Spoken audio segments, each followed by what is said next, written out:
Hello friends, welcome to all of you in this channel. आज की video बहुत ही important है।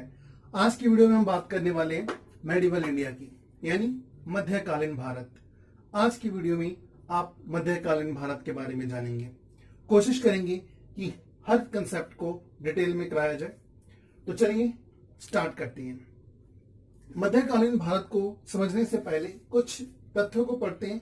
सबसे पहले भारत पर अरबों का जो आक्रमण हुआ था वो हुआ था 712 ईस्वी में, और किसने किया था? मोहम्मद बिन कासिम ने किया था। इससे पहले थोड़ा इनका इतिहास जानते हैं कि मोहम्मद बिन कासिम कौन थे और ये भारत में कब आया था ये बंदा। तो सबसे पहले आप देखिए, बगदाद जिसकी राजधानी इराक है, इसमें उलमैया खलीफा रहा करते थे। खलीफा एक पोस्ट का नाम है जिसको हम किंग कह सकते हैं, किंग ऑफ द कंट्री। तो खलीफा बगदाद के उस वक्त उलमैया हुआ करते थे और राज्यपाल अल हज्जज हुआ करते थे और सेनापति मोहम्मद बिन कासिम, ये वहां का सेनापति था। कहां का? बगदाद का। तो ये 712 ईस्वी की हम बात कर रहे हैं, 712 और उससे पहले की बात कर रहे हैं। तो हमारे जो सिंध का इलाका था, जो अभी पाकिस्तान के अंदर है, पंजाब, जो अभी पंजाब पाकिस्तान पर है, पाकिस्तान के अंदर है, वहां पर एक राजा राज करते थे जो जिनका नाम दाहिर था। तो दाहिर नाम के राजा वहां राज किया करते थे और वो जितने भी जो अरब से जहाज आया करते थे, दाहिर के सैनिक उन जहाजों को लूटा करते थे। एक बार की बात है, एक बार उलमैया का जहाज उधर के रास्ते आ रहा था, सिंध के रास्ते, जहां पर सिंध के सैनिकों ने उलमैया के जहाज पर अटैक कर दिया। यह आक्रमण बुरा लगा अल हज्जज को और अल हज्जज ने अपने सेनापति मोहम्मद बिन कासिम को भारत पर आक्रमण करने के लिए भेजा, यानी सिंध पर आक्रमण करने के लिए भेजा। किसने? अल हज्जज ने। किसको? मोहम्मद बिन कासिम को। तो मोहम्मद बिन कासिम 712 ईस्वी में आता है भारत पर आक्रमण, भारत पर ये आक्रमण कर देता है और दाहिर को मार देता है। दाहिर को मारने के बाद दाहिर की दो बेटियां होती हैं और ये दाहिर की दो बेटियों को भेज देता है अल हज्जज के पास। अल हज्जज के दो बेटे होते हैं, तो जो अल हज्जज के पास भेज देता है, और इसके बाद जो दोनों बेटियां होती हैं वो अल हज्जज को ये बात बताती हैं कि दाहिर जो मोहम्मद बिन कासिम था उसने उनके साथ पहले से दुष्कर्म किया है। ये बात जब अल हज्जज को पता लगती है तो वो वापस बुला लेता है मोहम्मद बिन कासिम को और उसको यहां पर मृत्युदंड दे दी जाती है। तो ये अरबों का आक्रमण भारत में 712 ईस्वी में पहला आक्रमण हुआ और फर्स्ट मुस्लिम इन्वेटर भी इसी को बोलते हैं। सबसे पहला मुस्लिम आक्रमण भी यही पर्सन था, मोहम्मद बिन कासिम। इसके बाद हम बात करते हैं तुर्किश इन्वेजन की, कि भारत में तुर्कों का आक्रमण कब हुआ। तो सबसे जो हमारा तुर्किश आक्रमण हुआ, तुर्किश के बारे में जानने से पहले हम ये जानते हैं, जो महमूद गजनवी था, इसमें 1000 से लेकर 1027 ईस्वी तक भारत पर आक्रमण किए हैं और टोटल 17 आक्रमण किए हैं। इसकी कहानी थोड़ा सा जानने की कोशिश करते हैं। अफगानिस्तान एक कंट्री है और अफगानिस्तान के अंदर एक प्लेस है गजनी, जिसका वंशज था गजनी वंश, जहां पर गजनी वंश है। और गजनी वंश का जो फाउंडर है वो है अल्पतगिन। अल्पतगिन कौन है? अल्पतगिन गजनी वंश का फाउंडर, गजनी वंश का जो संस्थापक था वो था अल्पतगिन। अल्पतगिन का एक नौकर हुआ करता था, दास हुआ करता था, जिसका नाम था सुबुक्तुगिन। और सुबुक्तुगिन ही वो पहला व्यक्ति था, वो पहला व्यक्ति था, यानी हम कह सकते हैं वो पहला तुर्किश था जिसने कि भारत पर आक्रमण किया था। इसने पेशावर पर बेसिकली आक्रमण किया था, अटैक किया था। ये फर्स्ट तुर्किश था जिसने पेशावर पर आक्रमण किया। उस वक्त 1998 में जयपाल ने इसकी हत्या कर दी थी। जयपाल जो था वो पेशावर का राजा हुआ करता था, हिंदू वंशज का राजा था जयपाल, और उसी ने आकर उसको मार दिया था। किसको? सुबुक्तुगिन को। तो सुबुक्तुगिन की हत्या किसने की? जयपाल ने की। जयपाल एक हिंदू वंशज का राजा था। सुबुक्तुगिन का पुत्र था जिसका नाम था महमूद गजनवी। तो महमूद गजनवी कौन है? सुबुक्तुगिन का बेटा है।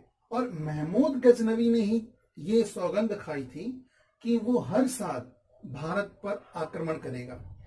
और महमूद गजनवी ने भारत पर कुल 17 आक्रमण किए हैं, जिसमें सबसे जो फेमस है वो है सोमनाथ मंदिर पर हमला, जो कि 1025 ईस्वी में करवाया गया था। और ये किसने किया था? तो ये महमूद गजनवी ने किया था। तो महमूद गजनवी ने 1025 ईस्वी में किस पे आक्रमण किया? सोमनाथ मंदिर पर। और टोटल इसने 17 आक्रमण किए थे। किसके ऊपर? तो भारत के ऊपर। इसमें इसने बहुत सारा भारत का जो धन था, मंदिरों को, कई मंदिरों को ध्वस्त किया था और बहुत कुछ इसने लूटा था। सन 1030 ईस्वी में डेथ हो जाती है महमूद गजनवी की। इसके बाद हम बात करते हैं महमूद गौरी की। महमूद गौरी भारत में आता है सन 1175 ईस्वी में और हम इसकी कहानी पढ़ेंगे 1206 ईस्वी तक। तो शुरू करते हैं महमूद गौरी की कहानी। महमूद गौरी ही ऐसा रूलर था जिसने भारत पर, ये इसका मकसद तो लूटपाट करना था, पर हम देखेंगे कि कैसे लूटपाट से ये आता है भारत में और अपना शासन करना शुरू करता है और कैसे इसका शासन चलता है। महमूद गौरी सबसे पहले 1175 में आता है और इसने सबसे पहले मुल्तानों पर आक्रमण किया। उसके बाद 1117 में इसने अटैक किया था गुजरात पर। और गुजरात का जो रूलर हुआ करता था उस वक्त गुजरात का रूलर मूलराज धृत्य हुआ करता था, जो कि चालुक्य वंश का था।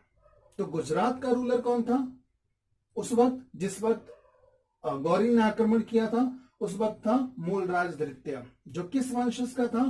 तो चालुक्य वंश का था। पर मूलराज बहुत ही ताकतवर था, इसलिए यहां पर गौरी को वापस जाना पड़ा था। और गौरी माउंट आबू, जो कि राजस्थान के अंदर है, वहां तक पीछे भागा था। मूलराज ने वहां तक इसका पीछा किया था। तो यानी इस युद्ध में असफल रहा था गौरी। इसके बाद 1179 में गौरी सिंध और कश्मीर पर अधिकार कर लेता है। सिंध और कश्मीर पर किसका अधिकार हो जाता है? तो गौरी का अधिकार हो जाता है। तो गौरी ने अधिकार अपना कर लिया सिंध पर। कब? 1179 में। इसी वक्त, इसी के समकालीन अजमेर और दिल्ली में चौहान वंश चल रहा था और वहां का राजा था पृथ्वीराज चौहान। तो अब कहानी शुरू होती है पृथ्वीराज चौहान की। पृथ्वीराज चौहान जो था वो अजमेर और दिल्ली पे राज करता था। तो चलिए शुरू करते हैं पृथ्वीराज चौहानी और गौरी की कहानी।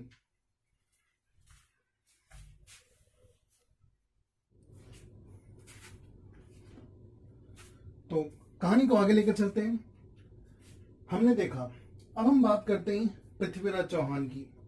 तो पृथ्वीराज चौहान कन्नौज और दिल्ली, जो दिल्ली का इलाका था, वहां पर ये वर्षा चल रहा था। और जो कन्नौज जगह था, कन्नौज के अंदर गढ़वाल वंश चल रहा था, गढ़वाल डायनेस्टी। और गढ़वाल डायनेस्टी के एक राजा थे जिनका नाम था जयचंद। और जयचंद की पुत्री थी जिसका नाम था संयोगिता। और संयोगिता से ही प्रेम करता था पृथ्वीराज चौहान। और संयोगिता का जब स्वयंवर चल रहा था तब पृथ्वीराज चौहान संयोगिता को स्वयंवर से उठाकर ले गया था। ये बात नहीं रसी थी जयचंद को और जयचंद पृथ्वीराज चौहान से नाराज था। जब 1191 में, अच्छा इससे पहले एक बात और जाननी जरूरी है। पृथ्वीराज चौहान के दरबार में उनका एक दरबारी हुआ करता था जिनका नाम था चंद्रबदाई। और चंद्रबदाई उनके दरबारी के साथ साथ एक उनका परम मित्र भी था पृथ्वीराज चौहान का। और चंद्रबदाई ने एक पुस्तक लिखी है जिसका नाम है, काव्य लिखा है, महाकाव्य, जिसका नाम है पृथ्वीराज रासो। और इस पृथ्वीराज रासो में वो पृथ्वीराज चौहान द्वारा जितने भी युद्ध जीते गए हैं इसका वर्णन करते हैं और इन सब के बारे में वो लिखते हैं। इसके बाद हम बात करते हैं सन 1191 में। सन 1191 में फर्स्ट बैटल ऑफ तराइन की, तराइन का पहला युद्ध होता है। और ये तराइन का पहला युद्ध गौरी और पृथ्वीराज चौहान के बीच होता है।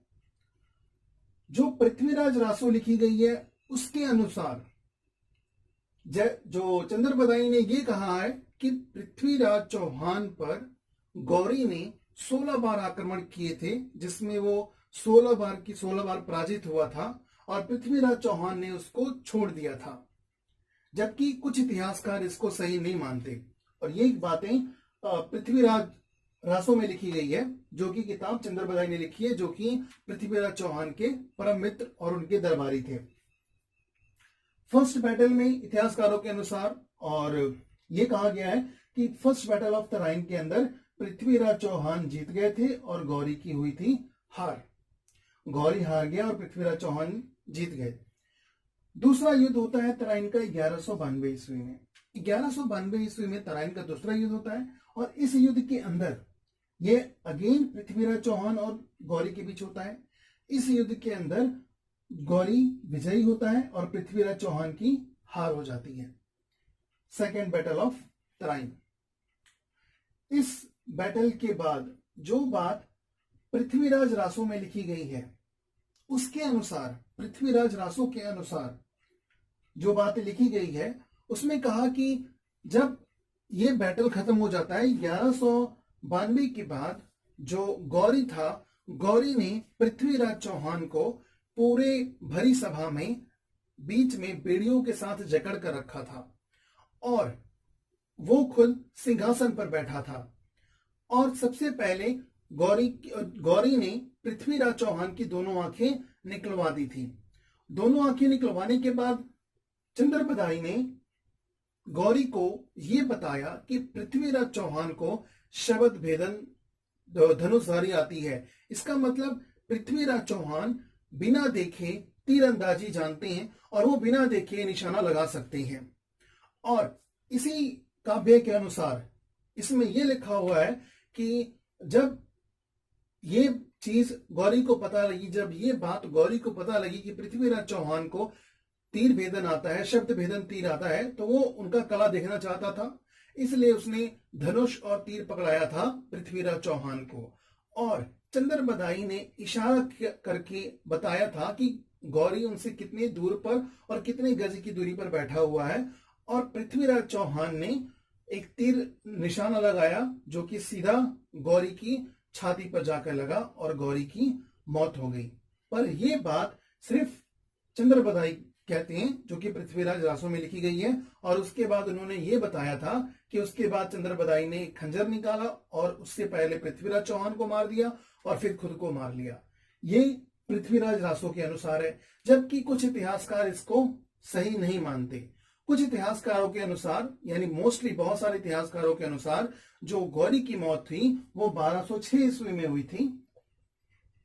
1206 ईस्वी में मानी जाती है, जो कि ये जब गौरी गजनी लौट रहा था तब राजस्थान के करीब, इसके राजस्थान के अंदर इसके जाटों द्वारा एक ट्राइब था, उसके द्वारा इनको गौरी को मारा गया था।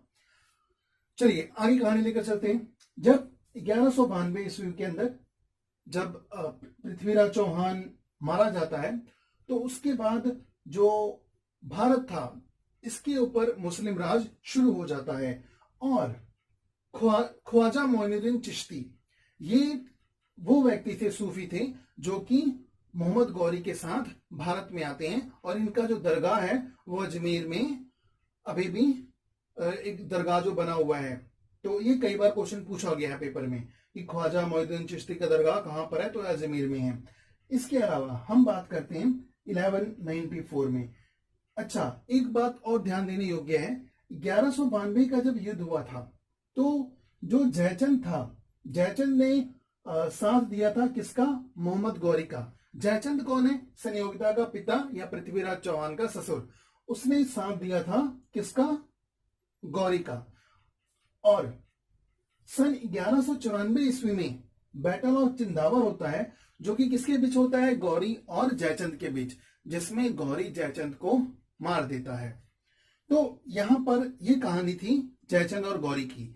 अब अगले सीरीज में हम करने वाले हैं कि कैसे गौरी के मरने के बाद जो उसका गुलाम था कुतुबुद्दीन ऐबक गुलाम वंश की स्थापना करता है भारत में। कुतुबुद्दीन ऐबक का ये गुलाम हुआ इल्तुतमिश, जो उसका दामाद भी हुआ। कुतुबुद्दीन ऐबक का, फिर गुलाम वंश की स्थापना हो जाती है और फिर इल्तुतमिश आता है। इल्तुतमिश की बेटी होती है रजिया सुल्तान, फिर हम रजिया सुल्तान के बारे में पढ़ेंगे और फिर अगले वंशज को करेंगे। अगर आपको ये वीडियो अच्छी लग रही है तो आप इस चैनल को सब्सक्राइब कीजिए और बेल आइकन जरूर दबाइए और अपनी कमेंट जरूर लिखिए ताकि हम अगली वीडियो आपकी कमेंट के अनुसार जरूर बनाएंगे। And thank you for watching, thank you very much.